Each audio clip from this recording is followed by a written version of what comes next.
시간이 되었습니다. 모두 다 함께 기도드리겠습니다. 주님 아버지 감사합니다. 저희 담시아 중앙교회 지금 이 시간 이 자리에 한 사람 한 사람 주님께서 인도하시고 저희가 이제 하나가 되어서 주님 앞에 예배드리고 원합니다.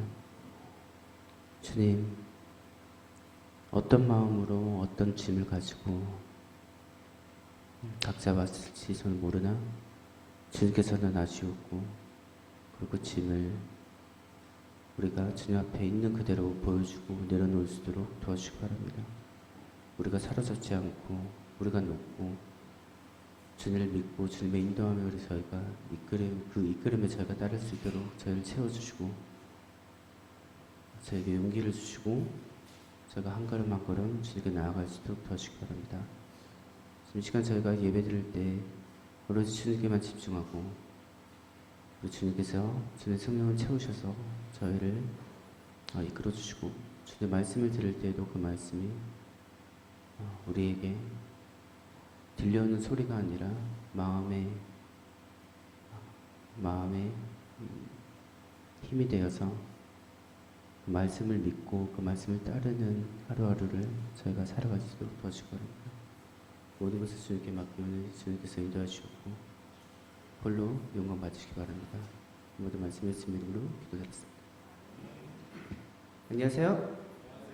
안녕하세요. 환영합니다.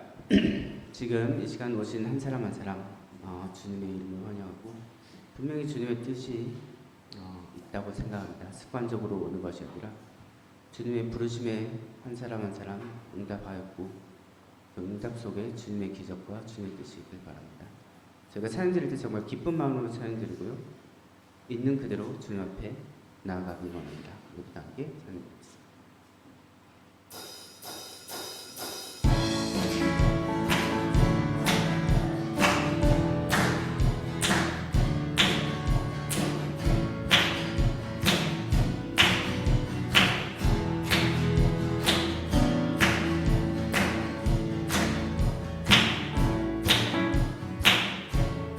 예수 나의 첫사랑 대신에 예수 나의 첫사랑 대신에 내 첫사랑 지존자 대신 예수 그리스도 찬양하리.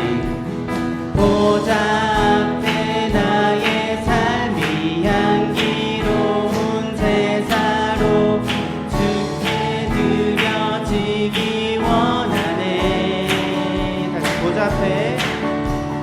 보좌 앞에 나의 삶이 향기로운 제사로 주께 드려지기 원하네. 오직 주만 바라보며 나의 삶을 드리네. 다른 길을 찾지 않으리.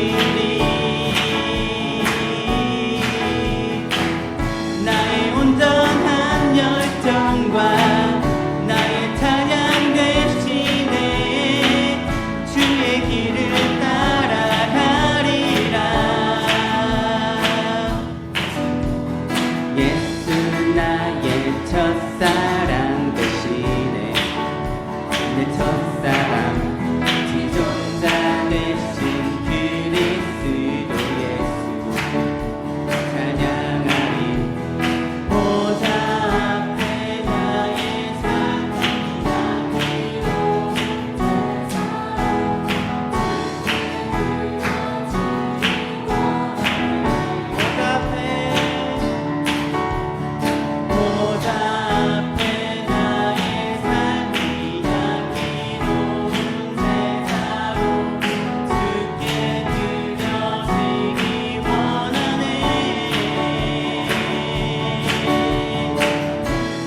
주만 바라보며 나의 삶을 드리네. 다른 길을 찾지 않으리. 나의 온전한 열정과 나의 찬양 대신에 주의 길을 따라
수확만 하는 자 새 힘을 얻으리 독수리 올라감같이 온종일 달려도 피곤치 않으리 저 하늘까지 오르리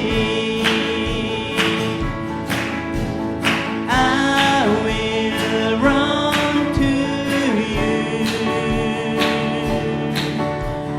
I will run with you 주 앞에 설 때까지 I will run to you 주 성령이 말 때 주 성령이 말 때 내 영혼 자유해 일하게 여기 임하네 주 은혜 안에서 뛰놀며 춤추리 외양간 송아지 같이 I will run to you I will run with you 주 앞에 설 때까지 I will run to you 다시 I will run to you I will run to you I will run with you 주 앞에 설 때까지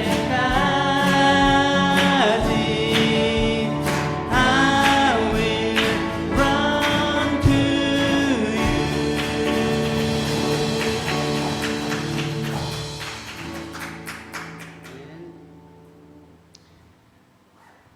저희가 정말 지금 주님께 달려가고 있는 거 맞습니까? 주님을 소망하는 마음이 가득하길 바랍니다. 분명히 많은 사람들이 주님을 처음 경험을 했을 때 이 느낌, 이 감정으로 주님께 달려가는 것은 너무 순식간일 거다. 너무 감동에 벅차서 달려가는 게 쉽게만 보였는데 막상 가다가 보면 내가 생각했던 길이 왜 이래 좋지, 왜 이래 힘들지 이런 생각이 많이 들었을 겁니다. 아마 지금도 들고요. 저희가 가는 길이 아무리 좁고 힘들더라도 그 길은 저희 혼자 가는 게 아니라 주님께서 같이 동행하고 계시기에 축복되고 뜻이 있다는 거 잊지 말아주시고요.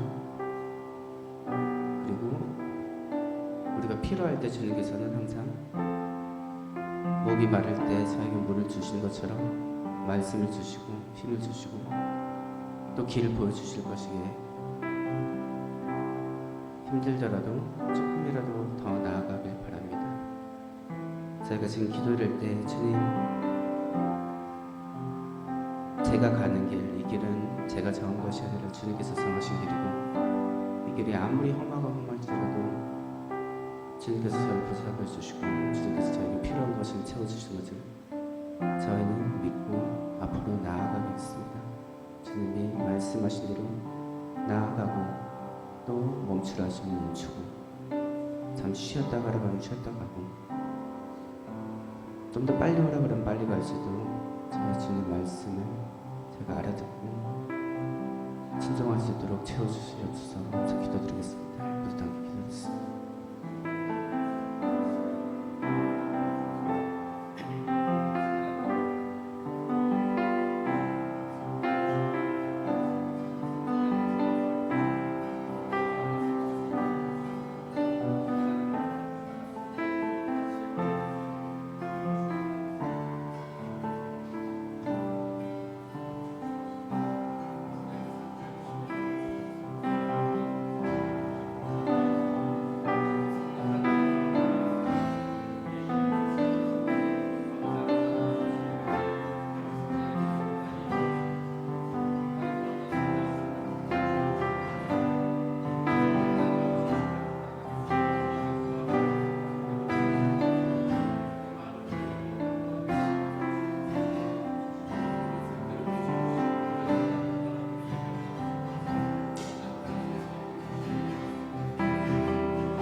함께 기도하는 마음으로 찬양 드렸습니다.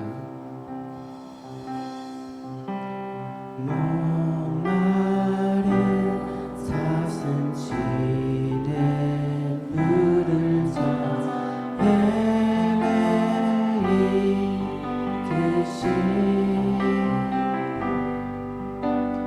내 영혼 주를 찾기에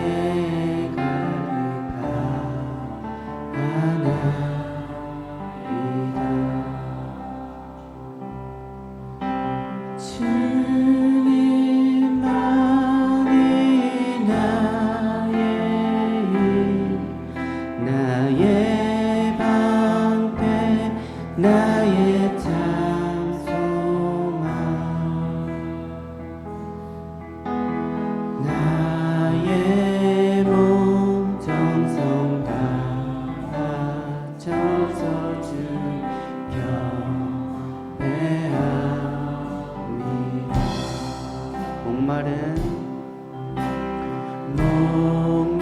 목마른 사슴 시내 물을 찾아 헤매이듯이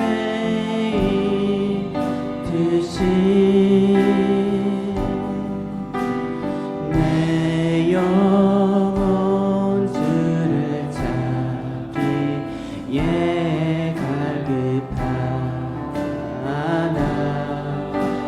갈급하나이다.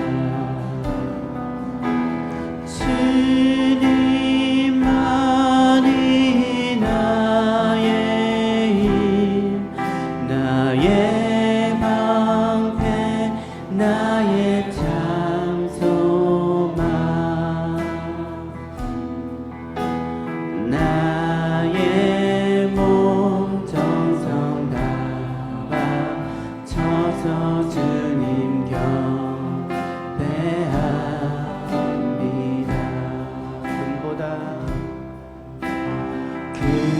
금보다 귀한 나의 주님 내게 만족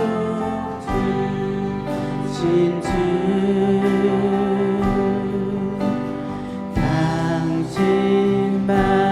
당신만이 나의 기쁨 또한 나의 자보배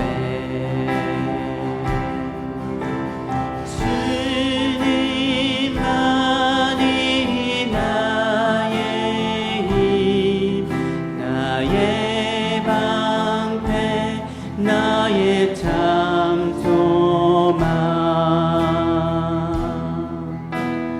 나의 몸 정성 다 바쳐서 주님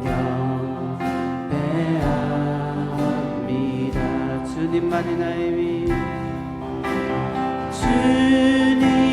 주님만이 나의 힘 나의 방패 나의 참소망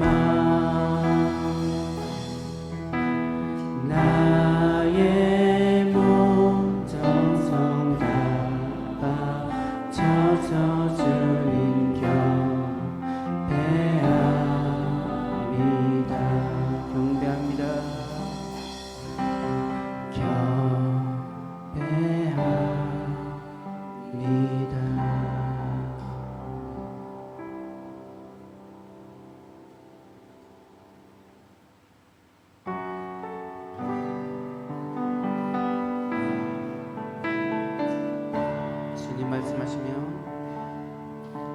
주님 말씀하시며 내가 나가리다.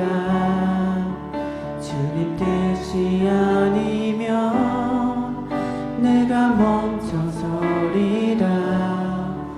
내가 가고 서는 것 주님 뜻에 있으니 오 주님 나를 이끄소서. 뜻하신 그곳에 나 있기 원합니다. 이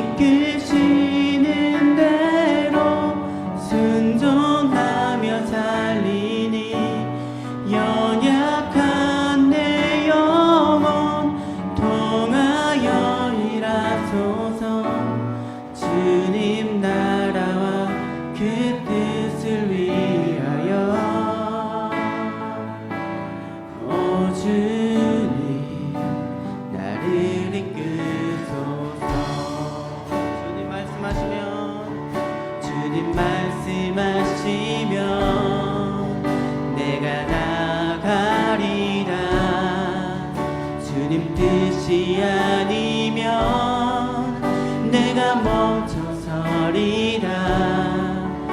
나의 가고 서는 것 주님 뜻에 있으니 주님 나를 이끄소서. 주님 말씀하시면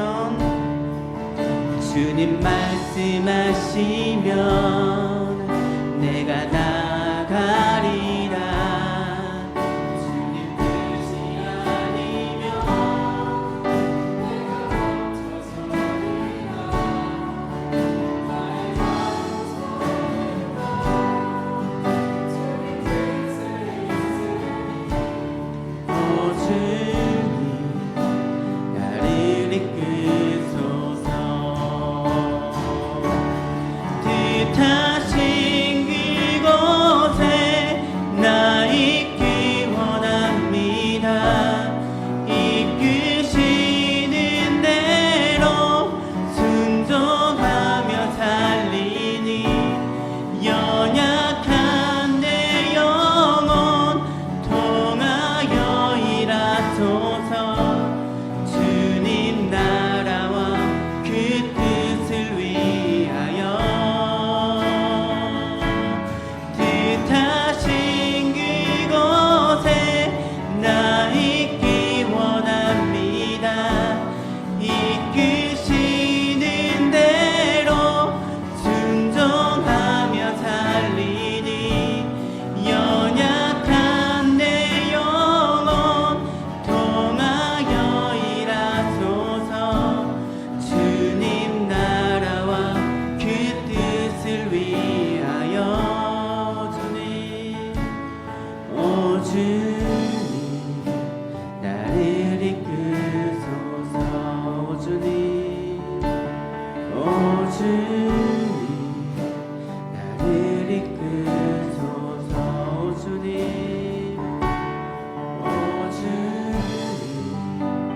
나를 이끄소서. 아멘. 모두 다 함께 예배를 해서 기도드리겠습니다.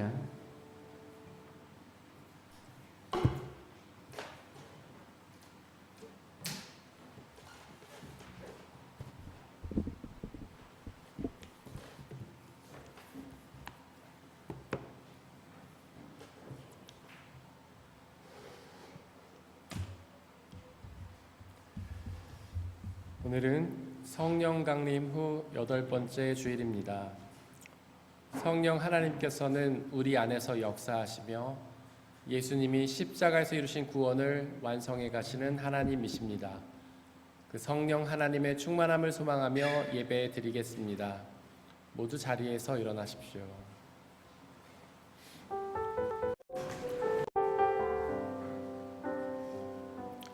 호흡 있는 자 모두 주를 찬양하고 온전한 마음을 함께 영광 선포하는 주님의 아름다움 그 벅찬 함성 들리는 하늘에 예배 드려요. 주님, 나의 기도에 귀를 기울이시고 나의 애원하는 소리를 들어주십시오. 주님은 나에게 응답해 주실 분이시기에 제가 고난을 당할 때마다 주님께 부르짖습니다. 주님은 위대하셔서 놀라운 일을 하시니 주님만이 홀로 하나님이십니다. 하나님은 영이시니 예배하는 자가 영과 진리로 예배할지니라. 아멘. 이 시간 우리의 죄를 고백하며 회개의 기도를 드리겠습니다. 우리가 죄가 없다고 하는 것은 자신을 속이는 것이요 예수 그리스도의 진리가 우리 안에 있지 않기 때문입니다. 그러나 우리가 죄를 고백하면 신실하시고 의로우신 하나님께서 우리의 모든 죄를 용서하시고 깨끗게 해 주십니다. 이 시간 우리의 죄를 고백하며 회개합시다. 하나님을 믿지 않았던 불신앙의 죄, 하나님이 아닌 다른 것을 더욱 사랑했던 우상 숭배의 죄, 하나님이 아닌 자기 중심적으로 살았던 교만의 죄, 하나님 말씀에 대한 불순종과 태만의 죄를 회개합시다. 키리에 엘레이손, 키리에 엘레이손, 주여 우리에게 자비를 베푸소서.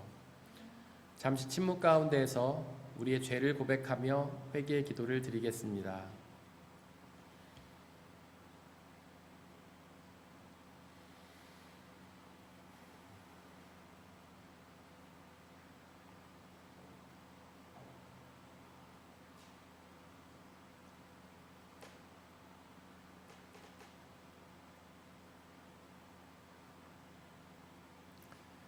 우리가 아직 죄인 되었을 때에 그리스도께서 우리를 위하여 죽으셨습니다. 이리하여 하나님께서는 우리에 대한 자기의 사랑을 실증하셨습니다. 그러므로 그리스도 예수 안에 있는 사람들은 정죄를 받지 않습니다. 그것은 그리스도 예수 안에서 생명을 누리게 하는 성령의 법이 당신을 죄와 죽음의 법에서 해방하였기 때문입니다. 예수는 우리를 깨끗게 하시는 주시니 그의 피 우리를 눈보다 더 희게 하셨네. 아멘. 사도신경으로 우리의 신앙을 고백하겠습니다. 나는 전능하신 아버지 하나님, 천지의 창조주를 믿습니다. 나는 그의 유일하신 아들, 우리 주 예수 그리스도를 믿습니다. 그는 성령으로 잉태되어 동정녀 마리아에게서 나시고 본디오 빌라도에게 고난을 받아 십자가에 못 박혀 죽으시고 장쇠된 지 사흘 만에 죽은 자 가운데서 다시 살아나셨으며 하늘에 오르시어 전능하신 아버지 하나님 우편에 앉아 계시다가 거기로부터 살아있는 자와 죽은 자를 심판하러 오십니다. 나는 성령을 믿으며 거룩한 공교회와 성도의 교제와 죄를 용서받는 것과 몸의 부활과 영생을 믿습니다. 아멘.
단을 쌓은 것 본받아서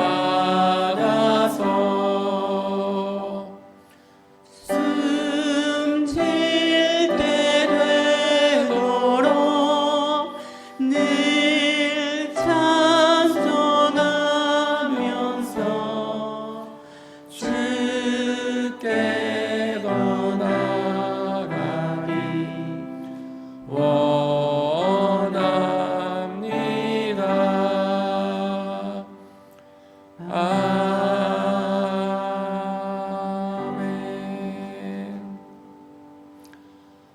우리 주 예수 그리스도의 은혜와 평화가 함께 예배를 드리는 모든 형제와 함께 하시기를 바랍니다.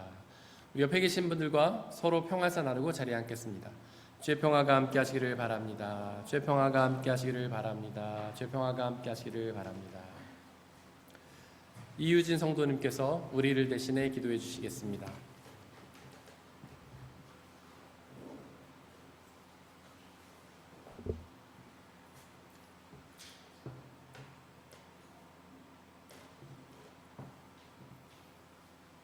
사랑과 은혜가 풍성하신 하나님 아버지, 오늘도 우리가 각자의 삶의 자리를 잠시 내려놓고 한마음이 되어 예배할 수 있게 해주셔서 감사합니다.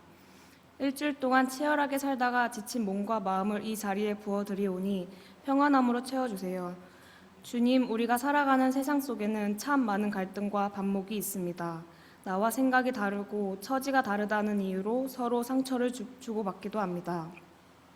이 수많은 갈등과 메마른 감정 속에서도 주님의 사랑이 먼저 피어나게 해주세요. 미움이 있는 곳에 이해를, 다툼이 있는 곳에 용서를 심을 수 있는 부드러운 마음을 우리에게 허락해 주세요. 지금 이 순간에도 말 못할 사정과 아픔으로 힘들어하는 지체들이 있습니다. 우리가 그들의 아픔을 모른 척 지나치지 않게 하시고 따뜻한 손길과 위로의 한마디를 건넬 수 있는 넉넉한 마음을 주세요. 주님의 따스한 품 안에서 모두가 다시 일어설 힘을 얻게 해주세요. 우리에게 찾아오는 시련과 어려움 앞에 때로는 낙심하고 흔들립니다. 앞날에 대한 불안감과 두려움이 우리 마음을 갉아먹을 때도 있습니다. 주님, 우리에게 이 모든 파도를 넘어설 수 있는 단단한 믿음을 주세요. 우리의 삶을 언제나 선한 길로 인도하시는 예수 그리스도의 이름으로 기도드립니다. 아멘.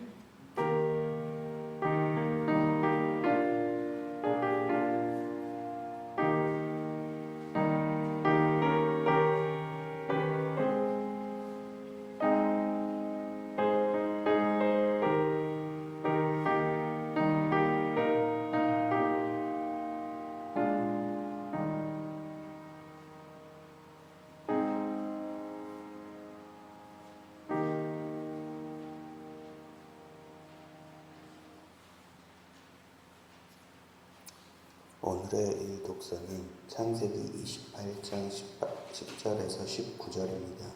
모두 주님의 말씀을 들으십시오.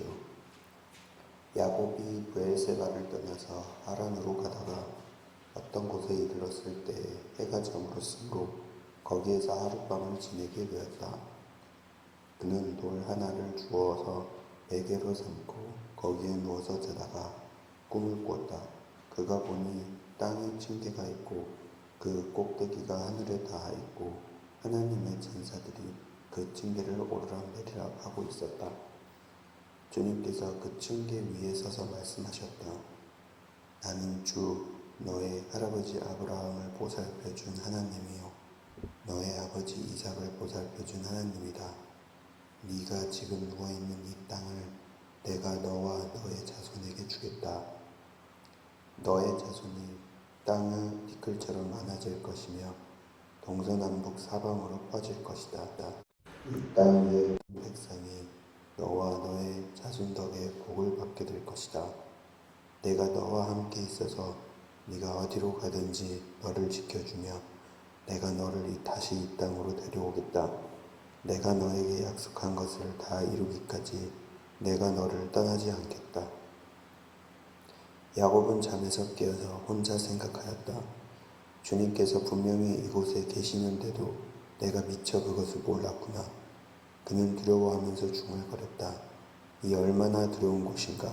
이곳은 다름 아닌 하나님의 집이다. 여기가 바로 하늘로 들어가는 문이다.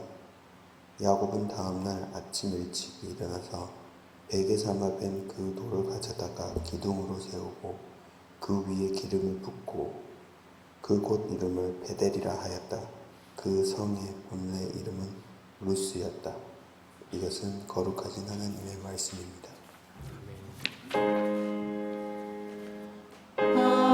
아멘. 아멘. 아멘.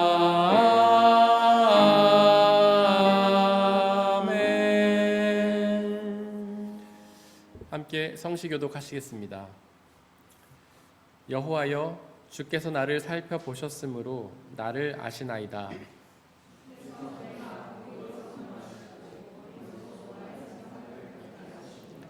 나의 모든 길과 내가 눕는 것을 살펴보셨으므로 나의 모든 행위를 익히 아시오니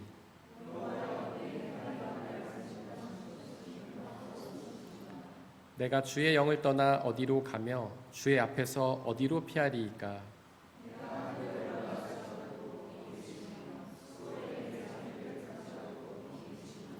내가 새벽 날개를 치며 바다 끝에 가서 거주할지라도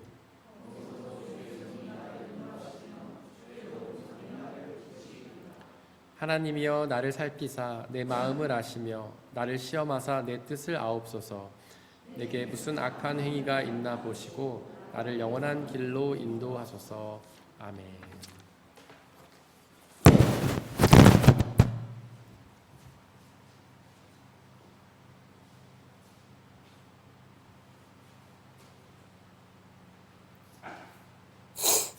오늘의 이 독서는 로마서 8장 12절에서 25절입니다. 모두 주님의 말씀을 들으십시오. 그러므로 형제자매 여러분, 우리는 빚을 지고 사는 사람들이지만 육신에 빚을 진 것이 아닙니다. 우리는 육신을 따라 살아야 할 존재가 아닙니다. 여러분이 육신을 따라 살면 죽을 것입니다.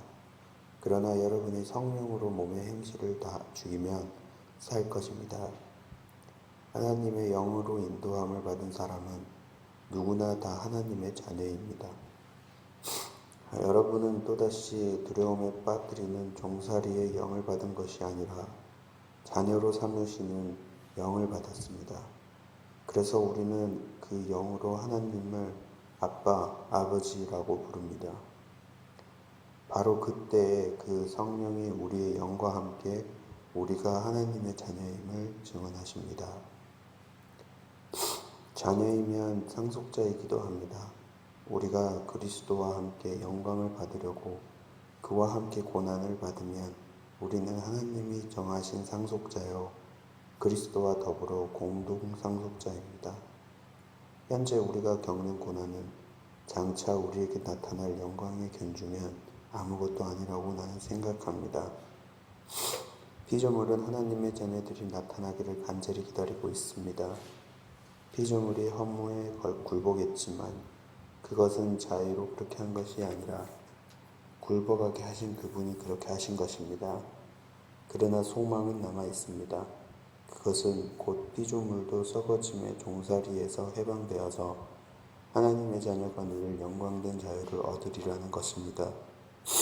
모든 피조물이 이제까지 함께 신음하며 함께 해산의 고통을 겪고 있다는 것을 우리는 압니다.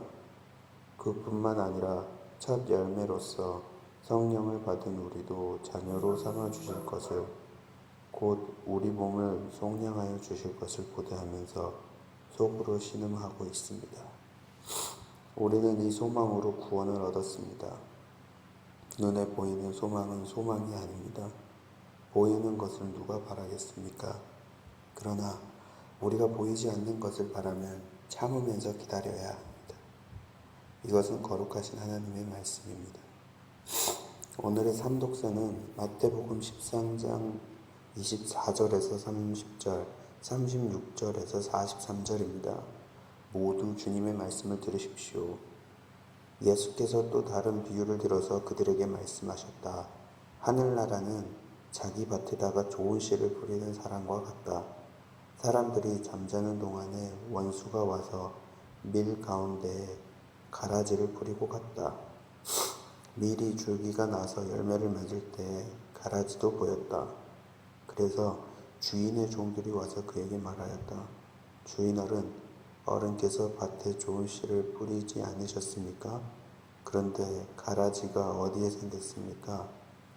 주인이 종들에게 말하기를 원수가 그렇게 하였구나 하였다. 종들이 주인에게 말하기를 그러면 우리가 가서 그것들을 뽑아버릴까요? 하였다. 그러나 주인은 이렇게 대답하였다. 아니다. 가라지를 뽑다가 가라지와 함께 밀까지 뽑으면 어떻게 하겠느냐?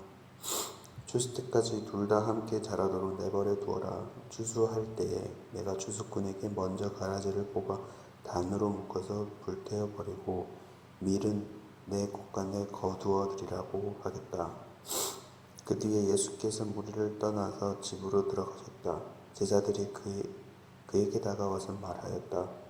밭을 가라지 비유를 우리에게 설명하여 주십시오. 예수께서 말씀하셨다. 좋은 씨를 뿌리는 이는 인자요. 밭은 세상이다. 좋은 씨는 그 나라의 자녀들이요. 가라지는 약한 자의 자녀들이다. 가라지를 뿌린 원수는 악마요. 추수 때는 세상 끝날 이요. 추수꾼은 천사들이다. 가라지를 모아다가 불에 태워버리는 것과 같이 세상 끝날에도 그렇게 할 것이다. 인자가 천사들을 보낼 터인데 그들은 죄짓게 하는 모든 일들과 불법을 행하는 모든 사람들을 자기 나라에서 모조리 끌어모아다가 불 아궁이에 쳐 넣을 것이다. 그러면 그들은 거기서 울며 이를 갈 것이다. 그때의 의인들은 그들의 아버지의 나라에서 해와 같이 빛날 것이다. 귀 있는 사람은 들어라. 이것은 거룩하신 하나님 말씀입니다.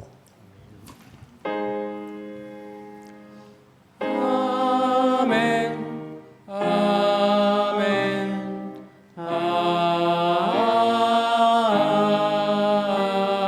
아멘.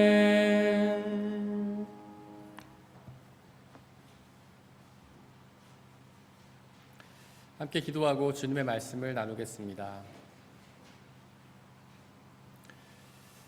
우리를 사랑하시는 아버지 하나님, 당신은 여호와 섭리의 하나님이심을 고백합니다. 하나님은 온 우주 만물을 창조하셨고 그 우주 만물을 당신의 뜻 가운데로 섭리하시며 이끄심을 고백합니다.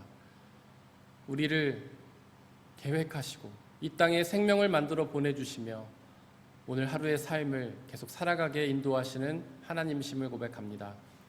우리가 걷는 발걸음 만난 모든 순간들이 주님의 섭리 가운데 있음을 고백합니다. 하나님, 당신의 그 뜻을 오늘 우리에게 말씀하여 주옵소서. 우리를 이 땅에 보내시고 당신의 아들 예수 그리스도를 보내 우리를 구원하시는 그 놀라우신 뜻을 우리에게 말씀하여 주옵소서. 비록 우리가 살아가고 있는 일상은 험한 고난 속입니다. 우리 온 세계에서도 우리의 가정에서도 일터에서도 우리 여러 가지 힘든 일들을 만납니다. 하지만 그 모든 것들이 주님의 선하신 뜻 하심을 고백합니다. 아버지, 그 뜻을 오늘 우리에게 말씀하여 주시옵소서. 우린 어리석어서 주님의 말씀을 듣고도 깨달을 능력이 없지만 진리의 영신 성령 하나님 우리에게 함께하여 주시고 하나님의 말씀을 귀 기울여 듣고 온전히 믿고 이해하고 의지하여 그 말씀이 약속하시는 놀라운 구원과 기쁨을 누릴 수 있도록 역사하여 주옵소서. 오직 주님의 말씀만이 선포되게 하시고 말씀을 가로막는 모든 세력들을 물리쳐 주옵소서. 우리 주 예수 그리스도의 이름으로 기도드렸습니다. 아멘. 우리 아버지 하나님과 예수 그리스도께서 주시는 은혜와 평화가 여러분들에게 있기를 바랍니다. 지난주에는 이삭의 쌍둥이 아들 에서와 야곱에 대한 이야기를 나누었습니다. 동생 야곱이 형 에서를 속이고 맏아들의 권리를 빼앗은 이야기였죠. 야곱이 그렇게 맏아들의 권리를 뺏었던 이유는 그 권리가 집안의 결정권을 가지거나 자신의 유산을 더 많이 받기 위함은 아니었습니다. 그것은 바로 하나님의 축복권을 얻기 위함이었죠. 즉 야곱이 맏아들의 권리를 가지고 싶었던 이유는 하나님을 사랑했기 때문입니다. 오늘의 일독서의 이야기는 그 뒷이야기인데요. 야곱에게 속아 맏아들의 권리를 빼앗긴 에서는 야곱을 죽이려고 했습니다. 그래서 어머니 리브가는 야곱을 보호하기 위해 삼촌 라반이 살고 있는 하란으로 피신시켰죠. 야곱은 그렇게 하란으로 가던 중에 루스라는 지역에서 머물게 되었는데요. 그 루스에서 너무나 고단했던 나머지 돌을 베개 삼아 베고 잠을 들게 되었습니다. 과연 그때 야곱이 느꼈던 감정은 어떤 것이었을까요? 아마 맏아들의 권리를 얻어서 하나님의 축복을 누릴 수 있게 됐다는 사실에 기쁨도 느꼈을 것입니다. 하지만 형 에서가 자신을 죽이려 한다는 사실에 두렵기도 했겠죠. 좋아하던 집과 사랑하는 어머니를 떠났다는 사실에 괴롭기도 했을 것입니다. 게다가 지금 그가 머물고 있는 이 루스라는 곳은 광야였는데요. 곧 사막이죠. 사막은 낮에는 탈듯이 덥고 밤에는 얼듯이 추우며 독충과 맥수가 들끓고 먹을 것 마실 것이 부족한 곳입니다. 즉 야곱은 지금 루스에서 고난을 당하고 있었던 것이죠. 하나님을 사랑했던 야곱, 그래서 맏아들의 권리를 탐했던 야곱이 지금 고난을 당하고 있었던 것입니다. 로마서 9장 13절은 하나님도 야곱을 사랑하셨다고 선포합니다. 야곱이 하나님을 사랑했기 때문이죠. 잠언 8장 17절에서 하나님은 이렇게 말씀하십니다. 나는 나를 사랑하는 사람을 사랑한다. 여기서 궁금한 점이 하나 생기는데요. 이렇게 하나님을 사랑하고 하나님께도 사랑받았던 야곱이 왜 고난을 당했을까요? 그렇게 하나님을 사랑하고 하나님께 사랑받는 사람은 고난이 없어야 하는 게 아닐까요? 우리는 그렇게 기대하며 살아가잖아요. 하지만 성경은 그렇게 말하지 않습니다. 오히려 성경은 하나님을 사랑하고 하나님께 사랑받는 사람들이 고난을 당한다고 말합니다. 하나님을 사랑하고 하나님께 사랑받았던 아브라함도 하나님을 믿은 후에 자신의 고향을 떠나 낯선 곳으로 가서 고난을 당해야 했고요. 모세도 하나님을 믿은 후에 왕자의 신분을 잃어버리고 광야에서 고난을 당해야 했습니다. 하나님의 백성이라 불리었던 이스라엘 백성들도 하나님을 믿었지만 광야에서 고난을 당했죠. 심지어는 하나님이 가장 사랑하시는 아들, 하나님을 너무나 사랑했던 그 아들 예수 그리스도께서도 고난을 당하셨습니다. 예수님은 그 좋은 하늘 보좌를 떠나 이 땅에 오시는 고난을 당했고요. 그리고 불편하고 무능한 사람의 몸을 입는 고난을 당하셨으며 결국 십자가에 달려 고난당하 죽으시는 큰 고난을 당하셨습니다. 예수님께서 사랑하셔서 택하여 부르신 제자들도 그랬습니다. 예수님의 말씀을 전하다가 옥에 갇히고 매에 맞으며 순교를 당했죠. 그 이유가 무엇일까요? 왜 하나님을 사랑하고 하나님께 사랑받는 사람들이 고난을 당한 걸까요? 오늘 야곱의 케이스에서 보면 야곱이 고난을 당했던 이유는 형 에서가 그를 죽이려 했기 때문입니다. 형 에서는 하나님의 축복권인 맏아들의 권리를 하찮게 여겼죠. 즉 에서는 하나님을 사랑하지 않았던 사람입니다. 또한 그 권리를 사랑했던 야곱을 미워해서 죽이려 했던 존재죠. 즉 에서는 하나님을 믿지 않고 또한 하나님을 믿는 사람들을 미워하는 악한 세력들을 상징합니다. 바로 사탄을 상징하는 것이죠. 야곱은 사탄에 의해 고난을 당했던 것입니다. 우리 신앙인들이 고난을 당하는 이유도 같은 이유입니다. 바로 사탄이 우리를 미워하고 공격하기 때문이죠. 욥기서도 우리에게 그 사실을 알려주지 않습니까? 하나님의 사람 욥을 사탄이 미워하고 공격했기에 그가 고난을 당했잖아요.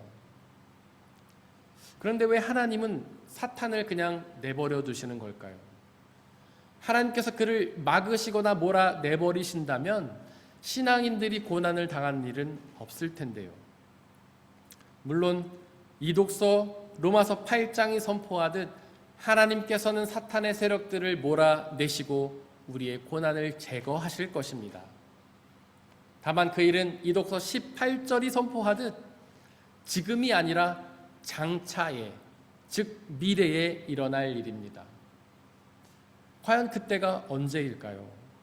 하나님께서 세상의 모든 사탄의 세력들을 물리치시고 우리의 고난을 그치실 때가 언제일까요?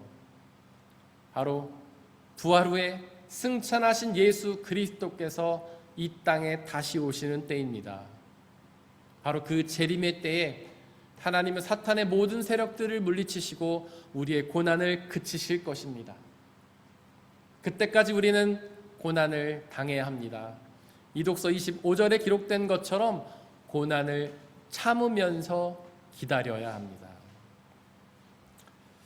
오늘의 삼독서 마태복음 13장에서 예수님은 알곡과 가라지 비유를 말씀해 주셨습니다.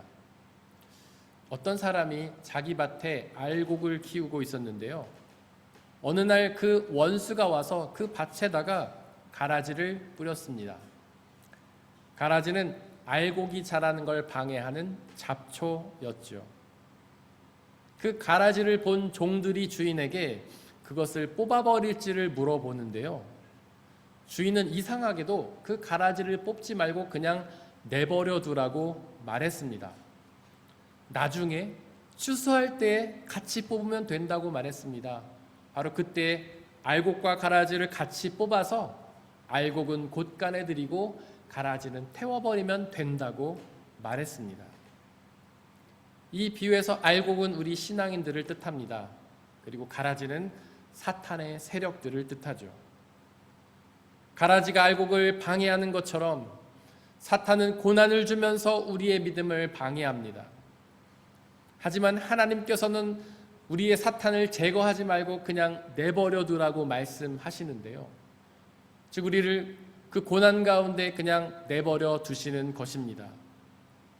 하지만 추수의 때에 알곡과 가라지를 같이 뽑아서 알곡은 곳간에 들이지만 가라지는 불에 태워버리는 것처럼 예수님이 다시 오시는 그때에 신앙인들은 구원을 얻어 하나님 나라로 들어가지만 악한 세력들은 지옥불에 떨어지게 될 것입니다.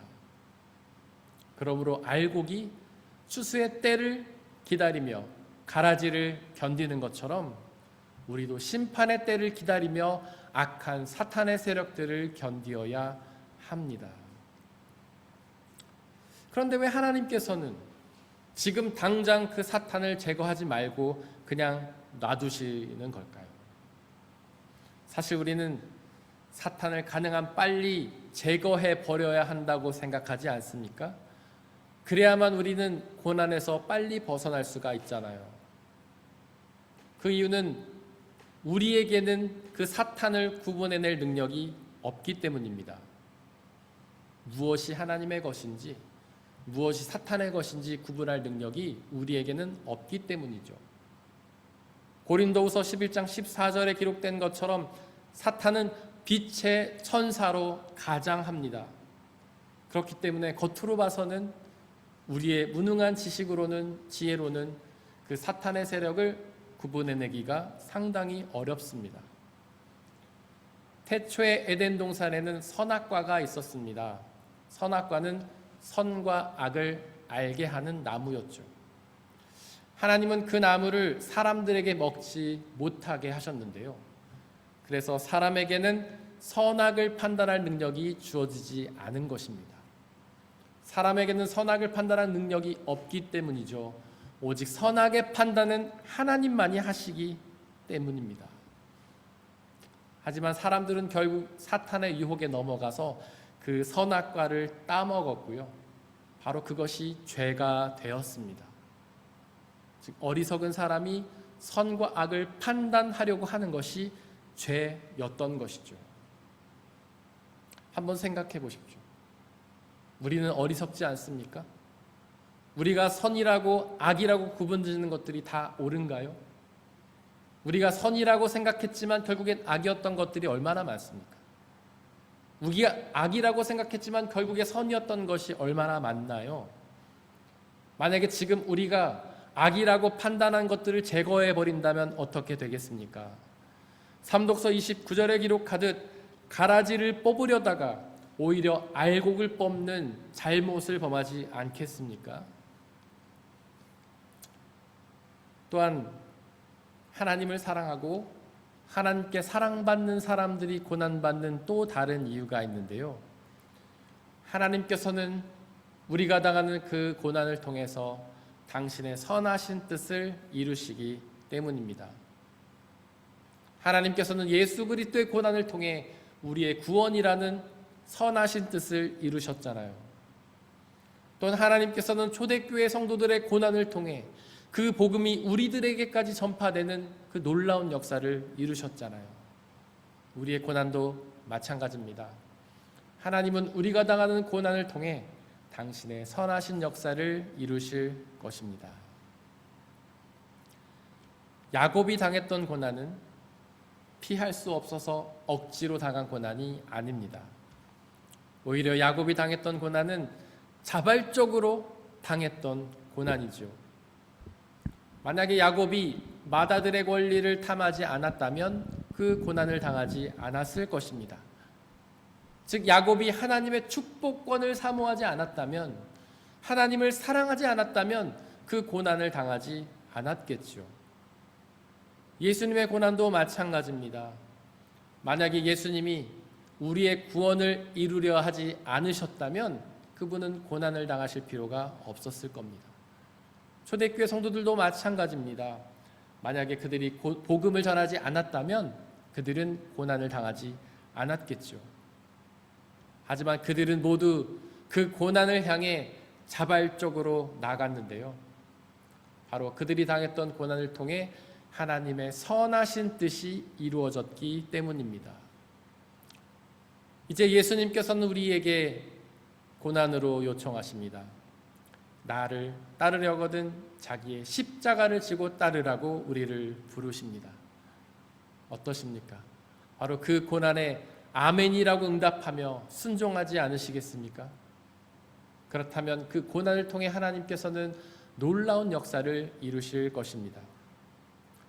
일독서 14절에서 하나님은 고난을 당하던 야곱에게 복을 약속하십니다.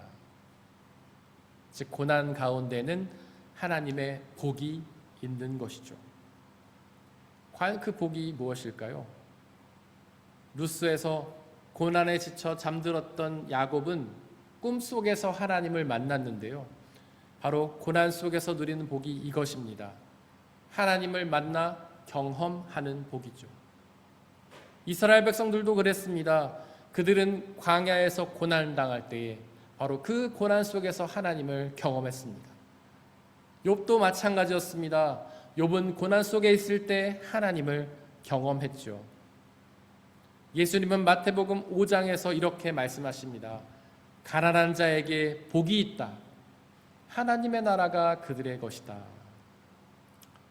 즉 가난이라는 고난을 당할 때에 하나님의 나라에서 그분을 경험하게 되는 것입니다. 왜 고난 속에 있을 때 하나님을 경험하는 걸까요? 고난 속에 있는 사람들은 오직 하나님만을 믿고 의지하기 때문입니다. 고난을 당하면 모든 걸 다 잃잖아요. 야곱도 욥도 예수님도 고난 속에서 그 모든 것을 다 잃었잖아요. 그렇게 고난 속에서 모든 것을 다 잃는데, 가진 것이 아무것도 없는데 그들이 무엇을 의지하겠습니까? 그들은 소유도 잃고 가족도 잃고 건강도 잃어서 의지할 것이 아무것도 없잖아요. 과연 그들이 무엇을 의지할까요? 오직 하나님밖에는 의지할 존재가 없습니다. 잠언 8장 17절에서 하나님은 이렇게 말씀하십니다. 나를 간절히 찾는 사람을 만나준다. 그렇게 고난 속에서 아무도 의지할 존재가 없어서 하나님만을 간절히 찾는 사람을 하나님께서는 만나주십니다. 철학자 키에르케고르도 이렇게 말했습니다. 하나님 앞에 단독자로 서는 것이 하나님 경험의 시작이다. 즉 하나님 앞에 고독하게 홀로 서는 것이 하나님을 만나는 경험의 시작이란 뜻입니다. 예수님도 마태복음 6장 6절에서 골방에 들어가서 기도하라고, 즉 고독한 가운데에서 홀로 기도하라고 우리에게 가르쳐 주셨잖아요. 그러면 하나님께서 응답하신다고 약속하십니다. 야곱도 고난 속에서 홀로 고독한 가운데 하나님과 씨름하듯 기도했습니다. 예수님도 겟세마네 동산에서 홀로 고독한 가운데 기도하셨습니다. 그리고 그들은 그때에 바로 하나님을 만나 경험했습니다. 사실 우리는 고독을 싫어하지 않습니까? 우리는 늘 누군가와 함께 있고 싶어 하고 연결되고 싶어 하지 않나요? 그래서 누군가를 만나거나 전화를 하거나 카톡을 보내거나 SNS를 하고 있지 않습니까? 하지만 때로는 홀로 고독한 가운데에서 하나님과 만나십시오. 바로 그때 하나님께서 여러분들을 만나 놀라운 위로를 주실 것입니다. 고난 속에서 누리는 또 다른 복이 일독서 15절에 기록되어 있는데요. 내가 너와 함께 있어 내가 어디로 가든지 너를 지키며 내가 너를 다시 이 땅으로 데려오겠다. 내가 너에게 약속한 것을 다 이루기까지 내가 너를 떠나지 않겠다. 즉 고난 속에서는 하나님이 항상 우리와 함께 계시는 임마누엘의 복을 누리게 됩니다. 그렇게 하나님께서 우리의 고난 가운데 언제나 항상 함께 계시다면 어떻게 되겠습니까? 고난이 사라지는 것은 아닙니다. 고난은 여전히 그 자리에 있습니다. 하지만 그 고난 속에서 하나님이 주시는 영원한 생명, 참된 기쁨, 그리고 평화를 누리게 됩니다. 일독서 19절에 보니까 야곱이 하나님을 경험한 장소의 이름이 루스에서 베델로 바뀌는데요. 베델은 하나님의 집, 곧 하나님의 나라라는 뜻입니다. 하나님께서 야곱과 함께 하시자 고난의 장소였던 루스가 하나님의 나라인 베델로 바뀌었던 것이죠. 우리가 고난 속에 있더라도 하나님이 그 자리에 함께 계신다면 바로 그곳이 하나님의 나라가 되는 것입니다. 사랑하는 성도 여러분들, 혹시 루스의 고난 속에 계십니까? 그곳에서 하나님을 만나십시오. 그러면 그곳이 바로 하나님의 나라인 베델로 변화될 것입니다. 그리고 그 하나님의 나라에서 하나님과 함께 영원한 생명과 기쁨을 누리게 될 것입니다. 사람의 헤아림을 뛰어넘는 하나님의 평화가 여러분들의 마음과 생각을 그리스도 예수 안에서 지켜주시기를 원합니다. 이 시간 오늘 선포된 말씀을 돌이켜보면서 그 말씀을 마음에 새기고 온전히 믿고 의지하게 해달라고 잠시 묵상 가운데에서 기도하겠습니다.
함께 찬양하겠습니다.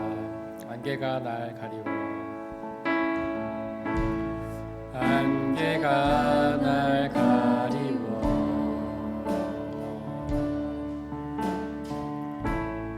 내 믿음 흔들리려 할 때 나 주님께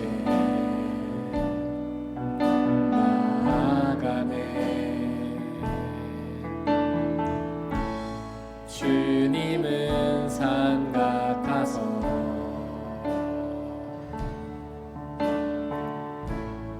언제나 그 자리에 계셔 눈을 뜨면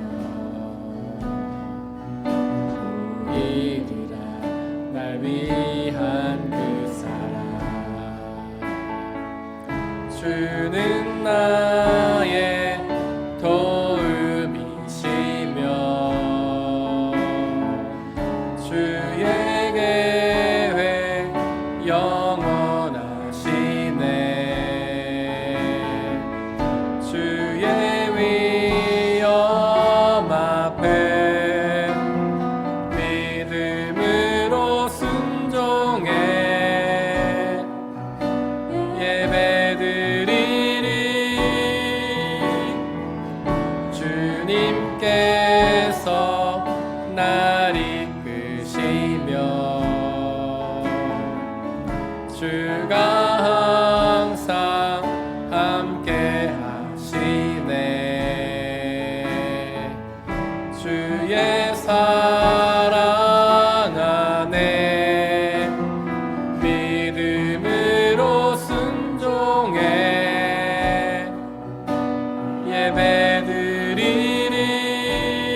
예배드리리 영원히 안개가 날 가리워 안개가 날 가리워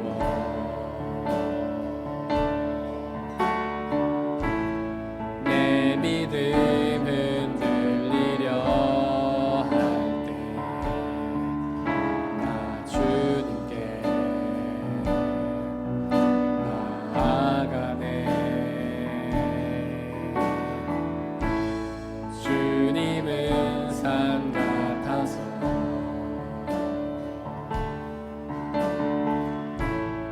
여전히 그 자리에 계셔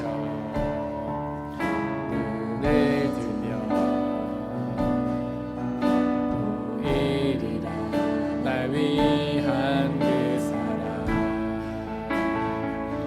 주는 나의 도움이시며 주의 계획 영원하시네 주의 위엄 앞에 믿음으로 순종해 예배드리리 주님께서 날 이끄시며 주가 항상 함께 하시네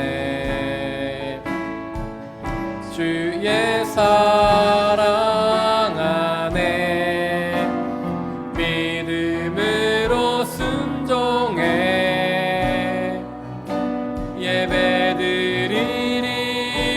예배드리리 영원히 혹시 여러분들은 지금 누수의 고난 가운데 계십니까? 그곳에서 그 고난만 바라보고 힘들어할 것이 아니라 그 고난 가운데 함께 하시는 하나님을 바라보십시오. 그러면 그 루스의 고난이 베델이라는 하나님의 나라로 변화될 것입니다. 그 자리에 고난은 여전히 있겠지만 하나님께 주시는 놀라운 기쁨과 평화와 자유 그리고 구원의 은혜를 누리게 될 것입니다. 우리의 시선을 바꾸어 하나님을 바라보게 하시고 하나님과 동행하게 하시고 하나님께 순종하게 하시어 우리의 고난의 장소인 루스를 베델로 하나님의 나라로 바꿔달라고 이 시간 함께 기도하겠습니다. 사랑과 은혜의 하나님, 우리는 하나님의 자녀이고 하나님을 믿지만 각자의 삶의 자리에서 나름의 고난을 당하고 있습니다. 우리의 가정에서, 우리의 일터에서, 우리의 학교에서 우리는 각자 나름의 고난을 당하고 있습니다. 우리의 일상이 루스입니다. 고난의 장소입니다. 그러나 우리는 늘 고난만 바라보며 아파하고 한탄하고 탄식하고 있습니다. 우리를 괴롭히는 사탄의 세력만 원망하고 있습니다. 하지만 하나님, 우리의 시선을 이제 돌이키게 하여 주옵소서. 그 고난 가운데 함께 계시는 하나님을 바라보게 하여 주옵소서. 그 고난 가운데 함께 계시며 우리를 위로하시는 그 하나님을 바라보게 하여 주시고, 하나님의 손을 붙잡고 하나님과 함께 동행하며 바로 그곳을 하나님의 나라로 경험하게 하여 주시옵소서. 우리의 고난의 장소가 하나님의 나라로 변화되게 하여 주옵소서. 우리의 가정과 우리의 일터와 우리의 직장이 하나님의 나라로 변화되게 하여 주옵소서. 우리가 하나님의 통치를 따르고 그분을 믿고 의지할 때에, 하나님의 충만한 임재가 있을 때에 바로 그곳이 하나님의 나라가 되는 것을 고백합니다. 우리가 우리의 일상에서 하나님 나라를 경험하게 하시고 바로 그곳에서 하나님 주시는 기쁨과 자유와 평화와 구원의 은혜를 누리게 하여 주옵소서. 우리는 약하고 무능하오니 성령 하나님 함께 해주시고 우리가 오직 하나님의 나라를 바라보며 소망할 수 있도록 우리에게 인도하여 주시옵소서.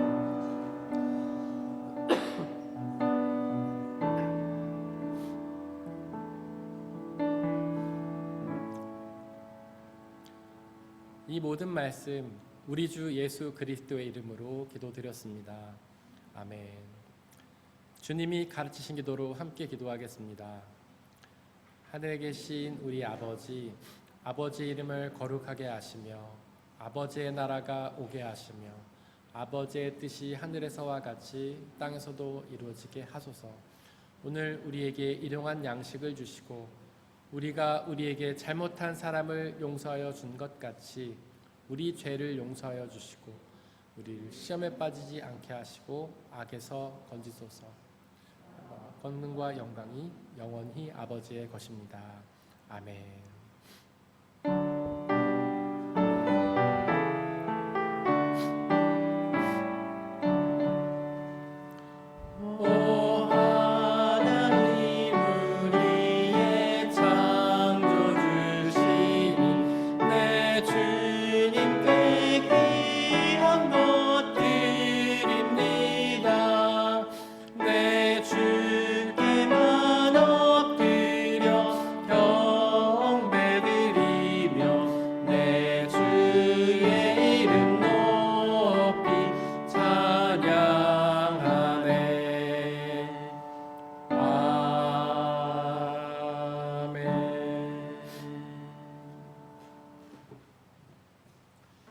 사랑하는 형제 자매 여러분들, 이제 여러분들을 성찬 예식으로 초대합니다. 성찬 예식은 하나님 나라 백성들의 기쁨의 잔치입니다.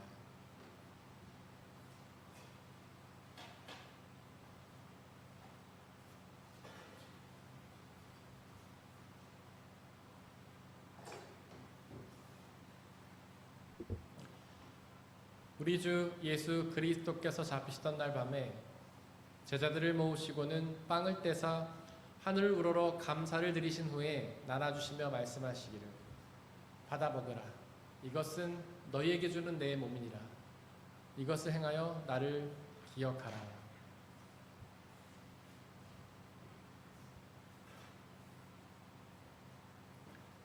또한 예수께서는 잔을 가지사 하늘 우러러 감사를 드리신 후에 나눠주시며 말씀하시기를 받아 마시라. 이것은 너희의 죄를 사하기 위하여 흘리는 나의 피, 곧 언약의 피니라.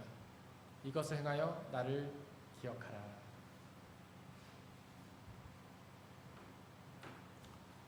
우리의 아버지 되신 하나님, 이 시간 간절히 기도하오니 당신의 영이신 성령 하나님을 이 빵과 포도주에 보내주시사 우리가 이것을 먹고 마실 때마다 주께서 살아계셔서 우리와 함께 계심을 기억하고 믿게 하여 주옵소서. 또한 이 예수 그리스도라는 한 몸과 피를 나눠 먹는 모든 사람들이 주님 안에 한 형제요 한 자매임을 기억하고 믿게 하여 주옵소서. 또한 우리 주 예수 그리스도께서 다시 오시는 그날까지 이 성찬을 행하며 그날에 이루어질 하나님 나라와 영원한 생명을 소망하게 하여 주옵소서. 이제 우리 주님께서는 저와 여러분들을 주님의 식탁으로 초대하십니다. 우리 함께 주님의 몸과 피를 먹고 마시겠습니다. 성찬에 참여하기 원하시는 분들은 자리에서 일어나십시오.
중보의 기도를 드리겠습니다.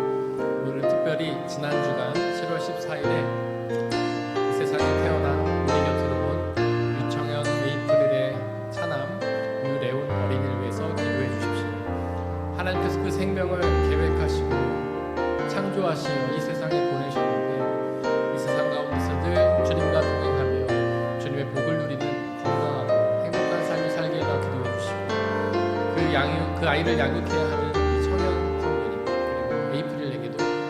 지혜 주시어 아이를 잘 양육하게 하시고 그 가정에 주님이 주시는 행복과 기쁨이 가득한 가정이 되게 달라고 이 시간에 함께 중보의 기도를 드리겠습니다.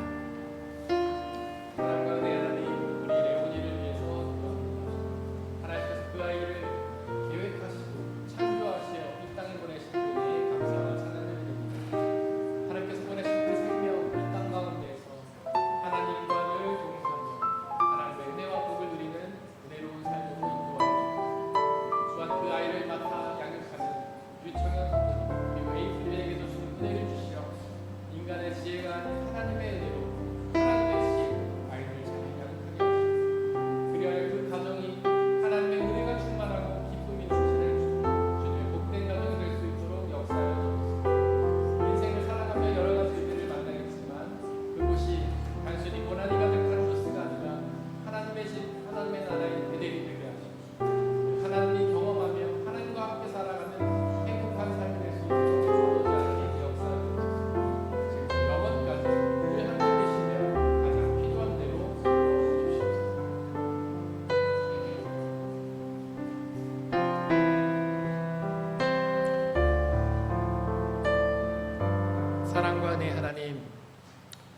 하나님을 사랑하는 그 사람들을 하나님께서 사랑해 주신다고 약속하셨습니다. 우리가 하나님을 사랑하고 하나님께 사랑받지만 우리는 삶 속에서 고난을 당합니다. 그러나 하나님, 그 가운데 하나님의 계심을 고백합니다. 우리가 그 고난 속에서 고난만 바라보며 아파하고 힘들어하는 것이 아니라 그 고난 속에서 우리와 함께 아파하시는 그 하나님을 바라보게 하시고 바로 그 나라에서 하나님의 은혜를 경험하며 하나님과 함께 기쁨과 자유와 축복을 누리며 결국에 구원을 얻어 영원한 생명을 누리는 복된 삶으로 인도하여 주옵소서. 우린 너무나 연약하고 무능하여서 고난을 당할 때마다 쓰러지고 넘어집니다.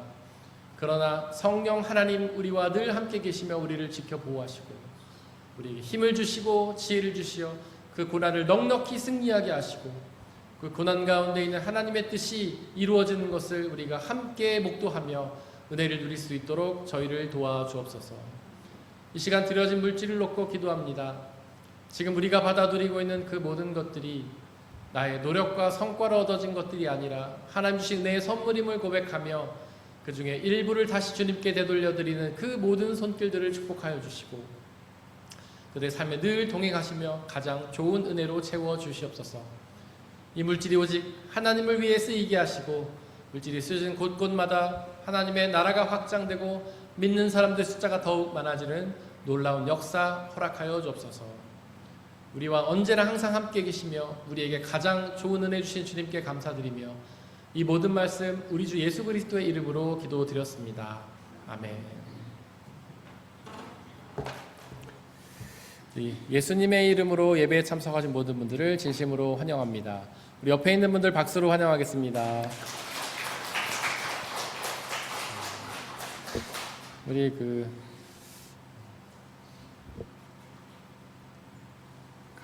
잠깐만요.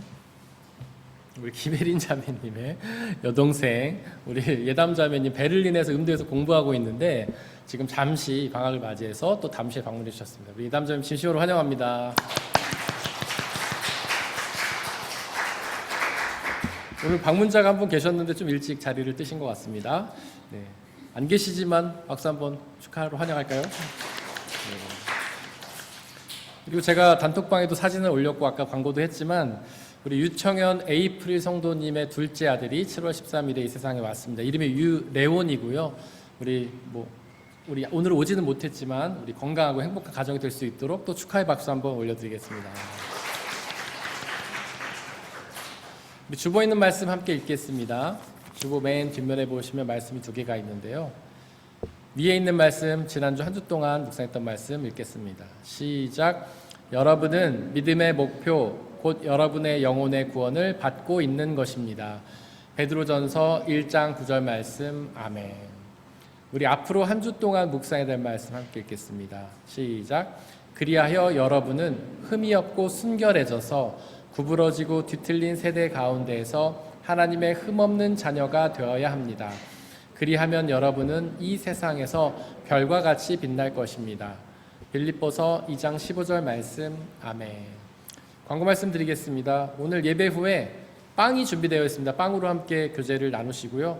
그리고 성전 청결의 날로 지키면서 교회 의자를 좀 청소하도록 하겠습니다. 그리고 청소한 후에는 우리 청년부 스텝 모임이 있습니다. 다음 주 주일 예배 후에 청년부가 디부엌 호수 옆에 이렇게 교회 길 따라가면 있는 호수로 소풍을 갑니다. 루터 투어가 있는데 계속 기도해 주시고 중보해 주시고 또 뭐 참여하고 싶은 분들은 저에게 문의해 주시면 될 것 같습니다. 방학하는 우리 기간이 있는데 확인해 주시기를 바라고요. 이번 한 주 동안 저희가 중보해야 될 곳은 독일 본교회 박태영 목사님, 은혜로운 교회 이승환 목사님이십니다. 우리 함께 일어나서 195장 5절 찬양하겠습니다.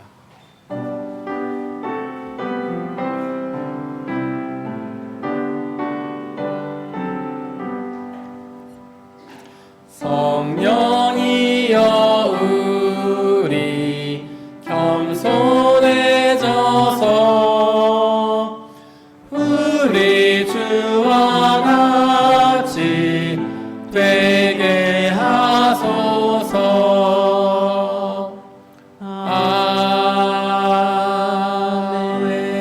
아멘. 사랑하는 형제 자매 여러분들, 하나님께 예배를 드렸으니 이제 세상으로 나아가십시오.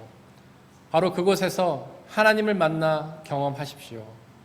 비록 우리의 삶이 쉽지는 않겠지만 우리와 항상 함께 하시는 성령님을 의지하고 그분이 주시는 평안함과 자유함에 거하시기를 바랍니다. 지금은 우리 주 예수 그리스도의 은혜와 아버지 하나님의 한이 없으신 사랑하심과 성령님의 교제하심, 위로 인도 보호하심이 우리 모든 성도님들 머리 위에와 그들이 속한 가정과 일터와 학업과 그들이 만나는 모든 사람들 위에 지금부터 영원토록 함께하여 주시기를 간절히 축원합니다. 아멘.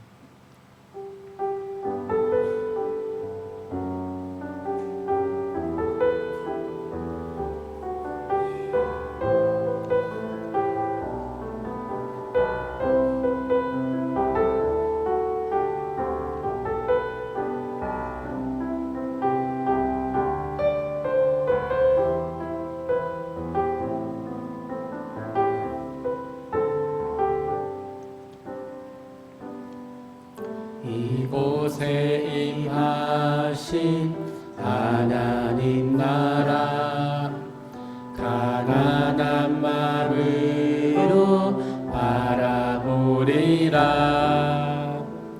먼저 그 나라 그 뜻 구하며 나의 삶 드리리. 주님이 맡기신 하나님 나라 믿음의 눈으로 바라보리라.